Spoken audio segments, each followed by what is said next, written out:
Welcome back into Eye on Agriculture. I'm Britton Rucker. If you calve in the winter, you're going to want to make sure that you are prepared for any kind of situation. We are with K-State's Dr. A.J. Tarpoff. A.J., what are some of the biggest challenges producers face during winter calving? So to me, when it comes to winter calving, a lot of it is labor. We got to be realistic. We're working out in the elements. It's cold, it might be muddy. A lot of times our operators are working at night. So I think first and foremost, labor is the most difficult, but we need to be realistic. We're working out in very cold conditions.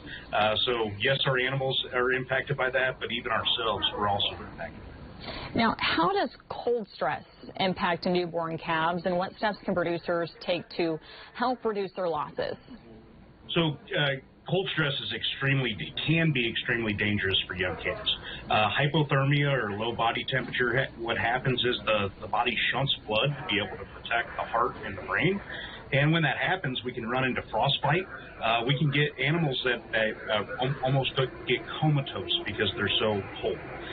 So cold stress is really damaging, but a newborn, it's wet. We might have windy conditions or frozen conditions. So the best thing that we can do for our operations to be able to help those young calves is, one, make sure they're born into a comfortable environment out of the wind. Windbreaks as well as bedding go so far in trying to protect those young calves that they can get off, the mama cow can get them dried off, and they can get to nursing so they have the necessary nutrients and energy to be able to stay warm in those conditions. Now, you've probably heard about everything under the sun to try to, make mama take baby. Any advice on that end? Any tips and tricks? So number one, the nutrition side really does help. Having a calm environment to be able to get that maternal bond with that young calf. Giving them time. Let's not get ahead of ourselves. Give them time in a comfortable location that they're not threatened or distracted by anything else. All of those things can really help to make sure that we get that bond early in life.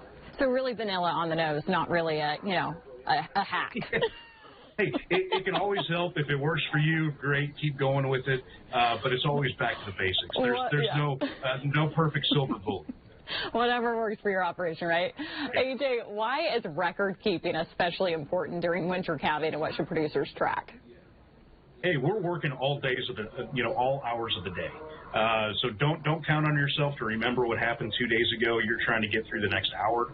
So record keeping, making sure that we're matching up calves with cows and making sure we're not mixing up different groups of animals that shouldn't be mixed up.